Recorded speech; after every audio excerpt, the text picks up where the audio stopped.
ये सिर्फ हमारे देश में ही संभव है। यहाँ के लोग यहीं की रोटी खाते हैं, यहीं की हवा में सांस लेते हैं, यहीं पर घर बनाते हैं, उसके बाद यहीं की जमीन में पाकिस्तान का झंडा लहराते हैं। सालों अगर पाकिस्तान इतना पसंद है तो वहीं पर बोरिया बिस्तर लेकर बस जाओ ना अपने परिवार के साथ। यहाँ क्या कर रहे हो? भारत है, यहाँ पे भारत का झंडा लहराएगा, पाकिस्तान का नहीं। और अगर कोई पाकिस्तान का झंडा लहराएगा तो उसे काट के फेंक दिया जाएगा, क्योंकि भारत में गद्दारों का कोई स्थान नहीं होना चाहिए। अब वक्त आ गया है कि सारे गद्दारों को एक तरफ करके गोली मार दी जाए। कश्मीर के लोग पत्थरबाजी पर उतर आए हैं। अरे मारो एक एक को गोली, कैसे पत्थरबाजी पे उतर आएंगे देखिए जरा। पाकिस्तान से कुछ सीखते नहीं हो, आतंकवादी देश है वो। फिर भी वहां के लोग वहीं की जय जयकार करते। गलती से बोल दे इंडिया की रोटी खा के जाते हैं यहाँ वहां के स्टार्स, लेकिन गलती से बोल दे कि हमने भारत का नमक खाया है। पाकिस्तान से कुछ सीखना है ना तो ये सीखो कि वो अपने देश के प्रति कितना ईमानदार है। एक गद्दार वतन के लोग उसके लिए ईमानदार हैं। और ये तो विडंबना ही है कि भारत की रोटी खाना है, भारत का स्कॉलरशिप लेना है, भारत में रिजर्वेशन लेना है, उसके बावजूद यहाँ पे पाकिस्तान के झंडे लहरा देंगे ढंग ढंग ढंग ढंग ढंग ढंग। और जो बचा कुचा कसर है वो पूरा कर देते हैं हमारे यहाँ भगवा और मुस्लिम मुल्ला। भगवान ने धर्म दिया है तो अक्ल भी दी है। खुद पढ़ो, खुद समझो। किसी मुल्ला के पास जाने की जरूरत नहीं है उसके लिए, किसी भगवा चोले वाले के पास जाने की जरूरत नहीं है। वो कोई भगवान नहीं, वो भी इंसान ही है। तुमसे और हमसे ज्यादा विवेकशील नहीं होता वो, हमसे ज्यादा परहेजी भी नहीं है। असली संत तो हम लोग होते हैं।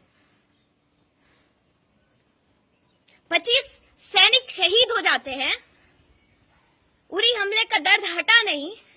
राजनाथ सिंह कह देते हैं कि हम इनकी कड़े शब्दों में निंदा करते हैं। निंदा, कड़े शब्दों में निंदा। अरे हम शर्मिंदा है कि आप हमारे गृह मंत्री, कोई हमारे घर में घुसता है, हमारे लोगों को नुकसान पहुंचाता है, हमारे लोगों को मार के जाता है, और आप बोलते हैं हम कड़े शब्दों में निंदा करते हैं। कोई मेरे घर में घुसेगा, मेरी माँ बहनों को आंख दिखाएगा, मेरे भाई को मार के जाएगा और मैं उसकी कड़े शब्दों में निंदा करती रहूंगी।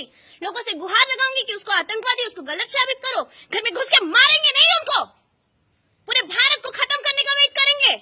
पूरा भारत मेरा देश है। अगर कोई यहाँ के सैनिकों को हाथ लगाता है तो उसको घर में घुस के मार देना चाहिए। उसको डर होना चाहिए, खौफ होना चाहिए कि भारत की सरहद पर नजर भी न डाली जाए। लेकिन नहीं, आप लोग की तो रोटियां चलती हैं, कभी बीजेपी, कभी कांग्रेस, कभी आप, सब बारी बारी से अपनी अपनी रोटियां सेको।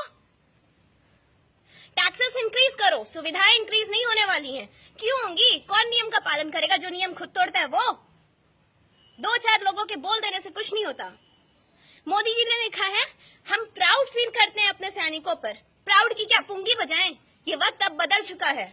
अब प्राउड और बड़ी बड़ी बातों करने से कुछ नहीं होगा। अब करके दिखाइए, अब फोड़िए जाके दुश्मन का घर, क्योंकि अब पानी सर के ऊपर चढ़ चुका है।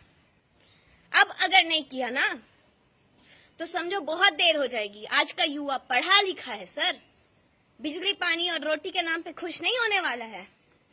सब बदल के रख देगा आपका, चाहे वो कोई भी पार्टी हो, किसी की भी रोटी हो। क्या फर्क पड़ता है कौन सी बीजेपी है, कौन सी कांग्रेस है? बीजेपी में बस एक मोदी है, योगी है, उससे ज्यादा क्या है? यहाँ की पार्टी वहां पे लोग चले जाते हैं, वहां की पार्टी के लोग यहाँ आ जाते हैं। किसी पार्टी में कोई गंगा जल रखा है कि अगर कांग्रेस अशुद्ध है, बीजेपी में आ गए तो वो शुद्ध हो जाते हैं? लोग तो वही हैं, चेहरे तो वही हैं।